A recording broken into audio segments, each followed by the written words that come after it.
ပြီမေဒီဗီဒီယိုထဲကအရာကတော့တကယ်ကိုထူးခြားစမ်းပြလို့နဲ့တူလန်ဒင်ခဲလို့ခေါ်တဲ့တူရကီရိုးရာဒင်ခဲဒီမျိုးမျိုးဖြစ်ပါတယ်ပထမဆုံးမြင်လိုက်ရတဲ့အချိန်မှာဒါကဘာကြီးလဲဆိုပြီးကြောက်စရာကောင်းတယ်လို့ထူးဆန်းတယ်လို့ခံစားရမှာပါဒါပေမဲ့ဒါဟာကပအရသာအရှိဆုံးဒင်ခဲစီးရင်ခဲမှာပါဝင်တဲ့အဖိုးတန်အစားအစာတစ်ခုဖြစ်ပါတယ်ဒီဒင်ခဲကိုထူးခြားသွားစေတဲ့အချက်ကတော့သူ့ရဲ့ပြုလုပ်ပုံပါနွားနို့ဒါမှမဟုတ်စိတ်နို့ကနေရတဲ့ဒင်ခဲကိုစိတ်တရေအိတ်ထဲမှာကြက်ထုတ်ပြီးတိုးလောင်ထားရပါတယ်အဲ့ဒီတရေအိတ်ထဲမှာပဲလပေါင်းများစွာ3လကနေ6လအထိအချိန်ယူပြီးနှက်ထားရပါတယ်ပုံထဲမှာမြင်နေရတဲ့အပြင်ဘက်ကအမွှေးအမြင့်လိုအရာတွေဟာတကယ်တော့စိတ်တရေအိတ်ရဲ့အတွင်းဘက်ကအမွှေးတွေနဲ့ဒိန်ခဲရဲ့တဘာဝအချင်းဖောက်မှုကြောင့်ဖြစ်ပေါ်လာတဲ့ပုံစံပါဒါဟာပုတ်တော်နေတာမဟုတ်ပဲအချင်းကြကြနှက်ထားလို့ထွက်လာတဲ့အဆင့်အမြင့်ဒိန်ခဲရဲ့သင်္ကေတပဲဖြစ်ပါတယ်သူ့ရဲ့အရာသာကတော့တော်တော်လေးပြင်းထန်ပါတယ်ရှာပေါ်တင်လိုက်တာနဲ့စူးစူးရှက်ရှက်နဲ့ထောပတ်လူစိတ်နဲ့အရာသာကိုပေးပါတယ်ထူးခြားတဲ့တရေနှံ့တင်းတင်းနဲ့ဒိန်ခဲနှံ့ပြင်းပြင်းကပေါင်းဆက်နေပါတယ်တူရကီလူမျိုးတွေကတော့ဒီဒိန်ခဲကိုမနက်စာမှာအဓိကစားလေရှိပါတယ်အထူးသဖြင့်တူရကီပေါင်မှုတ်ပူပူလေးတကြားသီးနဲ့ပြားရည်တို့နဲ့တွဲဖက်စားရင်ကဘာပေါ်မှာအကောင်းဆုံးအရာသာလို့တင်စားကြပါတယ်ကြည့်ရတာထူးဆန်းနေပြီမယ်ဒီဒိန်ခဲဟာ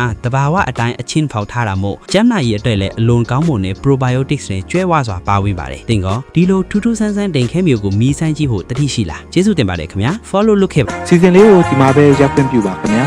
နောက်စီစဉ်တွေမှာပြန်တွေ့ကြရအောင်